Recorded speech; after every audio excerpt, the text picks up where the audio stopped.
আসসালামু আলাইকুম। কেমন আছেন সবাই? আশা করি মহান আল্লাহ তাআলার অশেষ রহমতে সকলে খুব, খুব ভালো আছেন। আর আজকে আমার আরেকটা নতুন ব্লগে আপনাদের সবাইকে জানাই অনেক, অনেক ওয়েলকাম।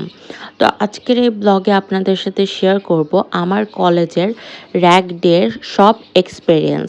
সত্যি বলতে র‍্যাগ ডের যে বিষয়গুলো আমার খারাপ লেগেছে, সেগুলো আমি এই ভিডিওতে তুলে ধরব। কারণ আমার কলেজের র‍্যাগ ডে বলে যে আমি সব কিছুকে হাইড করে জাস্ট ভালো দিকগুলো বলবো এরকম কিছু না। অবভিয়াসলি খারাপ ভালো মিলে আমি যা এক্সপেরিয়েন্স করেছি সেটাই আপনাদের সাথে শেয়ার করব। তো র‍্যাগ ডেতে মূলত পড়াশোনার জন্য আমার কোনো ফ্রেন্ডই যায়নি। বলতে গেলে সায়েন্সের বেশিরভাগ মানুষই র‍্যাগ ডেতে যায়নি। তবে আমি আর আমার বেস্ট ফ্রেন্ড গিয়েছিলাম, কারণ আমাদের মনে হয়েছে যে লাইফে একটু এনজয় করারও দরকার আছে। পড়াশোনা পড়াশোনার জায়গায় আর এনজয়মেন্টের জায়গায়।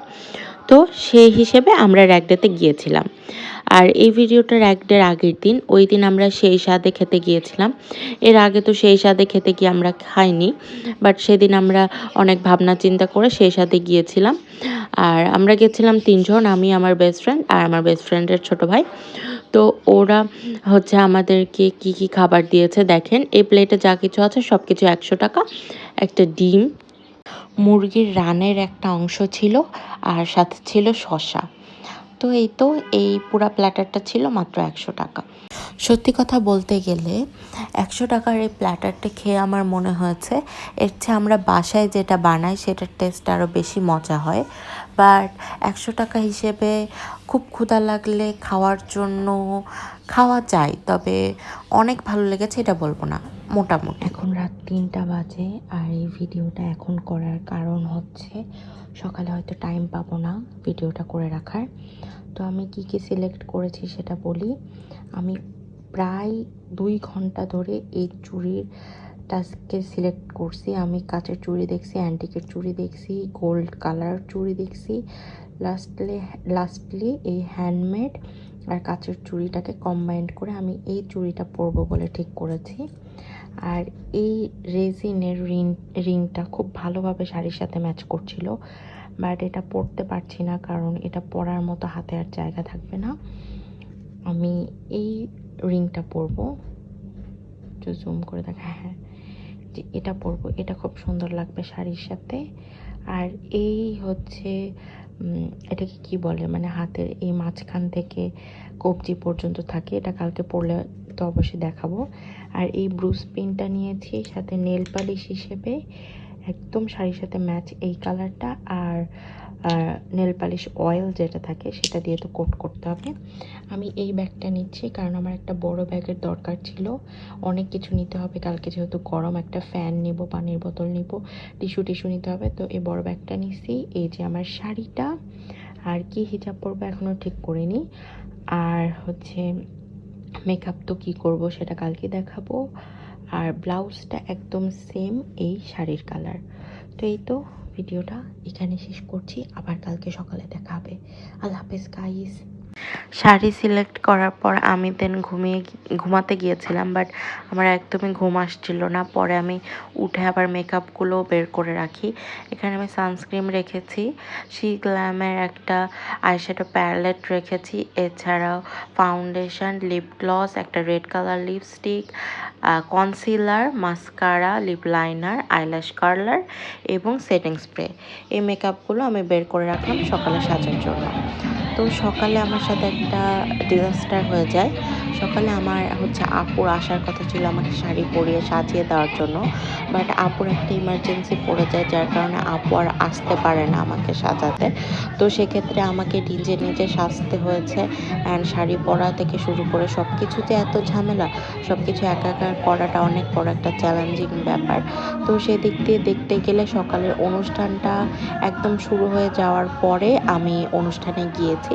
গিয়ে দেখি ওখানে নাচানাচির প্রোগ্রাম হচ্ছে, আর নাচানাচিতে সবাই ভালোই মেতে আছে। ওইদিকে স্টেজে কে কী পারফরমেন্স করছে সেই দিকে কার কতটা খেয়াল ছিল আমি জানি না, তবে বেশিরভাগ মানুষেরাই নিজেদের মতো এনজয় করতে ব্যস্ত ছিল। যেরকম ছেলেরা তো সবচেয়ে বেশি এনজয় করেছে, আর মেয়েরাও পিছনের দিকে নাচানাচি করছিল। তো এইভাবে অনুষ্ঠানটা চলতেছিল, একের পর এক ভালো ভালো গানে সব পারফরমেন্সগুলো করেছে। তো শুরুর দিকের এই নাচের প্রোগ্রামটা বেশ গিয়েছে, কিন্তু আমি তখন ভেবেছিলাম, যখন আপু বলেছিল আপু এখন আসতে পারবে না, আপু 1টার সময় আসতে পারবে, তখন আমি একবারের জন্য ভেবেছিলাম যে আমি 1টার সময় অনুষ্ঠানে যাই, আপু এসে শাড়ি পরিয়ে দিক তারপরে। বাট তখন গেলে এই এনজয়মেন্টটা আমি মিস করতাম, কারণ এখানে সবাই মিলে অনেক নাচানাচি করছিল। তো এই নাচের অংশটাতেই যতটুকু মজা হয়েছে সেইটুকু হয়েছে। আর লাস্টের দিকে একের পর এক খুব ভালো ভালো পারফরমেন্স আসছিল, আর সবাই একদম মেতে উঠেছিল নাচানাচিতে। আর এখানে যে ছেলেগুলোকে মেয়েগুলোকে নাচতে দেখছেন, এদের মধ্যে হচ্ছে একজন আছে যে আমার এক্সাম পার্টনার ছিল কলেজ লাইফে, আর আমার লাইফের সবচেয়ে খারাপ এক্সাম পার্টনার ওই ছিল। একটা ছেলে হিসেবে কিভাবে পুরাটা ঢেকে ঢেকে পরীক্ষা এক্সাম দেওয়া যায় সেটা ওকে দেখলে শেখা যাবে। তো যাই হোক, সেই হিসেবে আর কিছু বলতে চাচ্ছি না। তো এখানেও আরও আমাদের ক্লাসমেটরা ভালো খুব পারফরমেন্স করে সবাইকে মাতিয়ে রেখেছে, দেখতে পাচ্ছেন। আর সত্যি কথা বলতে এসব নাচানাচি এসব আমার জন্য না। আমি এক কোনায় চুপচাপ বসেছিলাম আর ভিডিও ক্লিপসগুলো নিচ্ছিলাম। একটুও নাচানাচির মধ্যে আমি ছিলাম না। ইচ্ছা তো করছিল মন থেকে, বাট এই বিষয়টাতে আমি খুবই ইন্ট্রোভার্ট। মানুষের সামনে গিয়ে নাচা এই টপিকটা না আমার সাথে শ্যুট করে না।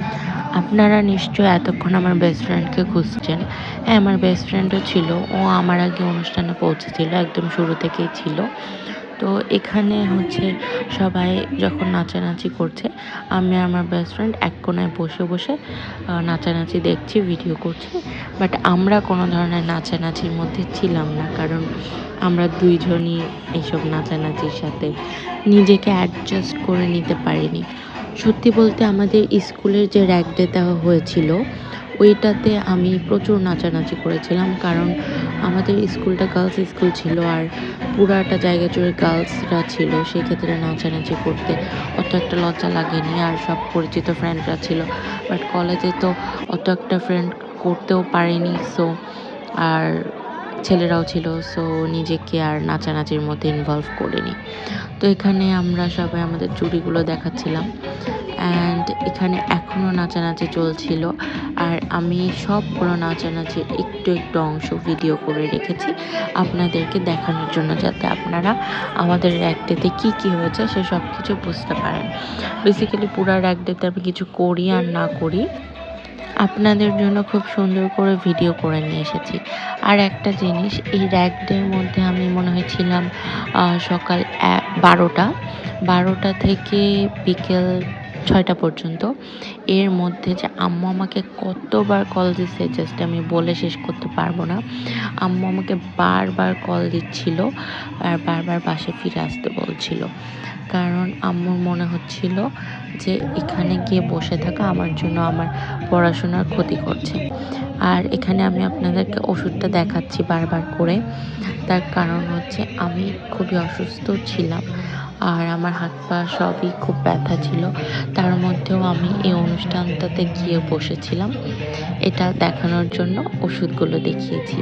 তো এখানে দেখতে পাচ্ছেন খুব সুন্দর সুন্দর নাচের পারফরমেন্স হচ্ছে। আর লাস্টে যে এই যে হচ্ছে আমাদের একটা ক্লাসমেট ছেলে আর একটা ক্লাসমেট মেয়ে একসাথে যখন নাচছিল, সবাই জাস্ট পাগল হয়ে গেছিলো এদের নাচ দেখে। এদের নাচের পারফরমেন্সটা নাকি সবচেয়ে ভালো ছিল। দেন নাচের পারফরমেন্স শেষ হওয়ার পর আমাদের যে টোকেনটা ছিল সেটা নিয়ে লাস্টের দিকে একটা কাউন্টারে গিয়ে দাঁড়াতে হচ্ছিল, অ্যান্ড ওখান থেকে খাবার দিচ্ছিল। তো সবার ফার্স্টের লাইনে আমি ছিলাম, অ্যান্ড আমি আমার বেস্ট ফ্রেন্ডের খাবারটা নিয়ে আসি। খাবারটা এসেছিল ক্যালিস্টো থেকে। তো খাবারের মধ্যে কি কি ছিল সেটা দেখায়। ফার্স্টের দিকে ছিল একটা রোল, আর ভেতরে ছিল 2টা চিকেনের বড় পিস, ভেজিটেবল ছিল, ফ্রাইড রাইস ছিল। তো খাওয়া দাওয়া শেষ করে প্রত্যেকটা মেয়ে চলে আসে টয়লেটে আবার লিপস্টিক বা আর একটু মেকআপের টাচ আপ করার জন্য। আমিও টয়লেটে আসি আর মেকআপের আর একটু টাচ আপ করে নিই। আর এতক্ষণ তো সবই দেখালাম, বাট আমার নিজের সাজটা কেমন হয়েছে বা নিজে কিভাবে সেজেছি সেটা আপনাদেরকে দেখাইনি। তো এখানে আমাকে দেখাচ্ছি। দেখেন তো আজকে আমার সাজটা কেমন হয়েছে। সবাই বলেছে আমার শাড়িটা অনেক সুন্দর ছিল, যে ব্যাগটা ক্যারি করছিলাম সেটা সুন্দর ছিল, বাট আপনারা অবশ্যই জানাবেন আমাকে কেমন লেগেছে। তো এখানে হচ্ছে এরপরে কেক কাটিং হবে। তো এখানে অনেক বড় একটা কেক ওরা নিয়ে এসেছিল, অ্যান্ড এই কেকটাতে আমাদের কলেজের ছবি ছিল, নান্দনিক 26 ছিল। তো এখানে কেকটাকে প্রসেস করছিল ওরা কেকটা কাটার জন্য। দেন স্টেজে কেকটা সাজানোর পরে তারপরে সবাইকে গ্যাদার করা হয়, কেকের সাথে সবার ফটোশ্যুট করা হয়, এরপরে কেকটা কাটিং করা হয়। তো এখানে বসে বসে তো আমরা প্রচুর বোর্ড হচ্ছিলাম, কারণ কোনো এনজয়মেন্ট ছিল না, সবাই সবার মতো আলাদা আলাদা ব্যস্ত। আর এটা হচ্ছে জয়কলি থেকে আসা একজন ভাইয়া, যারা হচ্ছে আমাদের এই অনুষ্ঠানটা করতে স্পন্সর করেছিল, তাদেরকে স্মারক তুলে দেওয়া হচ্ছিল। এখানে জয়কলি ছিল আর রেটিনা ছিল। এই যে দুইটা ভাইয়া, ওনারা রেটিনা থেকে এসেছেন, আর আমাদের র্যাগডেতে সবচেয়ে বড় স্পন্সর করেছিল রেটিনা। তো এখানে স্পন্সরদেরকে স্মারক তুলে দেওয়ার পরে হচ্ছে আমরা কেক কাটিং করলাম। দেন এখানে বাইরে এসে ফটোশ্যুট করছিল আমাদের ভাইয়েরা, উপরে হচ্ছে পিলারের উপর উঠে উঠে আমাদের ফটো তুলে দিচ্ছিল। অ্যান্ড এখানে আরেকটা কেক কাটার ক্লিপ পিছনে চলে আসছে। তো কেক কাটার এই ক্লিপটাতে আমি একটা জিনিস দেখাতে চাচ্ছিলাম, কেকটা পুরাটা কেটেছে হচ্ছে অর্গানাইজার টিমরা। আর এখানে কিন্তু মধুবনের ওয়াইফাইয়ের পাসওয়ার্ডও দেওয়া ছিল ওয়ালে। এটা কেউ দেখছে কিনা আমি জানি না, বাট আমার চোখে পড়ছিল, কিন্তু ওয়াইফাইটা ভালো মতো কাজ করছিল না।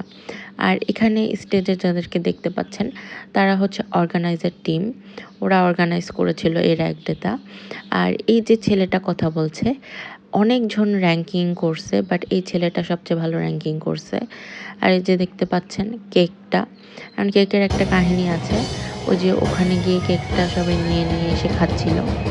তো এখানে হচ্ছে আমাদের ক্লাসমেটরা, একটা ব্র্যান্ড আছে ওদের, হচ্ছে ইমতিয়াজ ব্র্যান্ড নাকি এরকম কিছু একটা নাম। তো ওরা গান গেয়েছে। সত্যি বলতে প্রফেশনাল যে সিগনেচার ব্র্যান্ডগুলো নিয়ে আসা হয়েছিল, ওই ব্র্যান্ডগুলোর চেয়ে হচ্ছে এই ইমতিয়াজ ব্র্যান্ডটা যে গানটা গেয়েছে সেটা বেশি ভালো লেগেছে, কারণ ওদের মেন্টালিটির সাথে আমাদের মেন্টালিটিটা ভালোভাবে শ্যুট করছিল। তো ওদের গাওয়া প্রত্যেকটা গান অসাধারণ হয়েছে। আমি নিজে ওদের গানের সাথে নিজে গলা ফাটিয়ে গান গেয়েছি।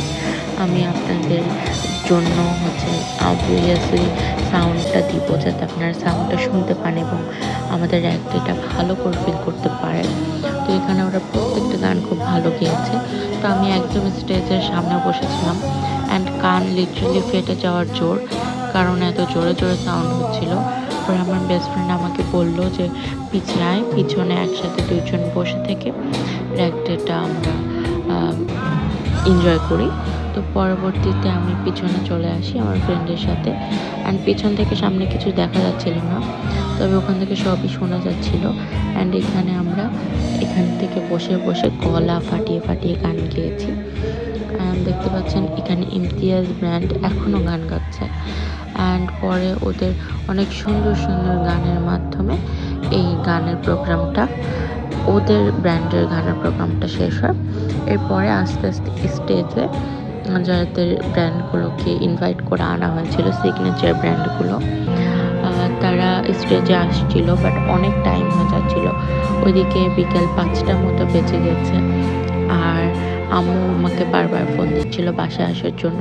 তারপরে আমি আমার বেস্ট ফ্রেন্ডকে বললাম যে আমরা এখন চলে যাই, কজ এর চেয়ে বেশি টাইম আর বাইরে থাকলে সমস্যা। এমনিতে অনুষ্ঠানটা মনে হয় রাত 10টা পর্যন্ত চলতো। তো আমরা আর থাকি নাই, আমরা আর কয়েকটা গান জাস্ট ওখান থেকে শুনে চলে আসছি, কারণ আমরা যখন দেখলাম যে সিগনেচার ব্যান্ডটা গান গাওয়া শুরু করছে, গানটা অতটা ভালো লাগছে না, তখন আমরা ওখান থেকে বেরিয়ে চলে আসি। এখন কেক কাটার টপিকে আমি একটা কথা বলতে চাচ্ছিলাম, যে ওরা যে এত বড় একটা কেক কেটেছে, কেকটা কাটার পর কেকগুলো যে সবার হাতে হাতে পৌঁছে দেওয়া ওদের একটা দায়িত্ব, ওরা এই দায়িত্বটা একদম অ্যাভয়েড করে গেছে। কেকটা কেটে নিয়ে গিয়ে ওরা অর্গানাইজার টিমদের কাছে কেকটা রেখে দিয়েছিল। অর্গানাইজ টিমরা ইচ্ছা মতো কেক নিয়ে খাচ্ছিল, বাট যারা আমরা গিয়েছিলাম তারা কিন্তু সেই কেকগুলো, আমরা কি নিজের থেকে গিয়ে কেকটা নিয়ে আসবো, সেই জন্য আমরা ওখানে যাইও নি। তো অনেকে কেক পায়নি, বাট আমি ভাবছিলাম যে আমি টাকা দিয়েছি, আমি কেন কেক খাবো না। তো ওই জন্য আমি অর্গানাইজ টিমের কাছ থেকে কেকটা নিয়েছিলাম। আর স্পেশালি আমি আপনাদেরকে জানাতে চাচ্ছিলাম, এই জন্য আরও বেশি করে এটা আমি করতে গিয়েছিলাম। অ্যান্ড কেকটার টেস্ট ভালোই ছিল। অ্যান্ড পরবর্তীতে আমি আমার ফ্রেন্ড এখান থেকে বের হয়ে যাওয়ার পরে আমাদের প্রচুর ক্ষুধা লাগছিল, তো আমরা ভাবছিলাম কোনো একটা রেস্টুরেন্টে বসে কিছু একটা খেয়ে দেন বাসায় যাব। তো আমরা ফার্স্টে ঠিক করেছিলাম রিভার ভিউতে যাব, বাট পরে দেখলাম যে রিভার ভিউ অনেক দূরে হয়ে যায়। আমার বাসা থেকে তো দূরে, আমার ফ্রেন্ডের বাসা থেকে আরও 3 গুণ বেশি দূরে হয়ে যায়। সে কারণে আমরা ঠিক করলাম যে আমরা ক্যালিস্টোতে যাব। বাট পরে আবার দেখলাম যে ক্যালিস্টোর খাবারই তো একটু আগে খেলাম, তা আবার কি ক্যালিস্টোতে যাওয়া ঠিক হবে? পরে আমরা চলে যাই হাংরি হিরোজে। আর সত্যি বলতে হাংরি হিরোজের খাবার কখনোই আমার খারাপ লাগেনি, অ্যান্ড হাংরি হিরোজের খাবার সবসময় বেস্ট। তো এখানে আমরা একটা কম্বো নিয়েছিলাম, যেখানে ছিল বার্গার, চিকেন ট্রিপস আর ছিল ড্রিঙ্কস। আর এটার দাম ছিল 270 টাকা। চিকেন নিলে 270, আর বিফটা নিলে পড়বে হচ্ছে 280। তো 270 টাকার এই খাবারটা একদম অর্থিত। বার্গারটা তো অনেক টেস্টি, বলে শেষ করা যাবে না। আর চিকেন স্ট্রিপসটাও খুবই মজা ছিল। আর চিকেন স্ট্রিপটা সিঙ্গেলভাবে নিলে 170 টাকা পড়তো, সেক্ষেত্রে কম্বোর মধ্যে নিয়ে অনেক বেশি লাভই হয়েছে। তো সেদিন আমার ভাইয়ের ছেলের জন্মদিন ছিল, তো আম্মু আমাকে বারবার কল দিচ্ছিল এই জন্য যে যাতে আমি তাড়াতাড়ি বাসায় ফিরে আসি আর কেকের দোকান থেকে একটা কেক কিনে আনি। আমার তো এইসবের মধ্যে একদমই মনে ছিল না। তারপরেও আমি বাসায় আসার পর কোনো মতে শাড়িটা খুলে তাড়াতাড়ি করে কেকের দোকানে যাই আর রসমালাই ফ্লেভারের এই কেকটা নিয়ে আসি। কারণ ওই টাইমে আর কোনো কেকই ছিল না দোকানে, এই একটা কেকই ছিল। তো রসমালাই ফ্লেভারের এই কেকটাও অনেক বেশি মজার ছিল। এই কেকটা আমি কিনে আনি, অ্যান্ড পরে বাসায় এসে ভিডিও কল দিয়ে ওর সামনে কেকটা কাটি। তারপরে মজার কেকটা অনেকক্ষণ ধরে খেলাম আমরা সবাই। অ্যান্ড এই তো আজকের এই ভিডিওটা এই পর্যন্তই। এইভাবেই আজকের আমার এই দিনটা শেষ হয়েছিল। আর টোটাল ভিডিওতে এই র্যাক ডের ভালো দিকগুলো এবং খারাপ দিকগুলো সব কিছুই তুলে ধরেছি। আর একটা কথা বলতে ভুলে গিয়েছি, র্যাক ডের আমাদের চাঁদা নিয়েছিল 1000 টাকা। 1000 টাকা নিয়ে আমাদের কাছে এই অনুষ্ঠানটা তারা সার্ভ করেছে। তো ইচ অ্যান্ড এভরিথিং আপনাদের সাথে ডিটেলে শেয়ার করলাম। অ্যান্ড ভিডিওটা কেমন লেগেছে সেটা জানাতে তো অবশ্যই ভুলবেন না। আজকের ভিডিওটার এই পর্যন্তই। ভালো লাগলে লাইক, কমেন্ট, শেয়ার করবেন, চ্যানেলটা সাবস্ক্রাইব করে রাখবেন, যাতে সামনে এরকম ভিডিও আপনাদেরকে আরও উপহার দিতে পারি। অ্যান্ড সত্যি বলতে আমার ভিডিওতে কোনো কিছু যদি খারাপ লেগে থাকে সেটা অবশ্যই জানাবেন। আর আমি কিন্তু সবসময় আপনাদের কাছে সত্যিটা তুলে ধরার চেষ্টা করি, সেটা যতই আমার নিজের টপিক হোক, তারপরে আমি চেষ্টা করি যে সত্যি যেটা সেটাই আমি আপনাদের কাছে বলবো। আজকের ভিডিওটা অনেক বেশি বড় হয়ে গেল। সচরাচর এত বড় ভিডিও আমি আমার চ্যানেলে দিই না, তারপরেও যাই হোক, যেহেতু ভিডিওতে অনেক কিছু একসাথে দেখিয়েছি সেই কারণে ভিডিওটা একটু বড় করতে হয়েছে। আপনারা একটু কম্প্রোমাইজ করে সম্পূর্ণ ভিডিওটা দেখবেন আমি আশা করব। আর এই ভিডিওতে তো সেই সাথে আমি সেই স্বাদের খাবারের রিভিউ দিয়েছি, হাংরি হিরোজের খাবারের রিভিউ দিয়েছি, সেই জন্য ভিডিওটা আরেকটু বড় হয়েছে। আর আমি আমার ভাস্তার জন্য যে কেকটা কিনেছিলাম সেটা রাজশাহী 0 পয়েন্টের লক্ষ্মী প্রেস্টি থেকে কেনা কেক ছিল, আর কেকটার প্রাইস নিয়েছিল 250 টাকা। তো আজকের ভিডিওটা এখানে শেষ করছি। আল্লাহ হাফেজ, সবাই ভালো থাকবেন।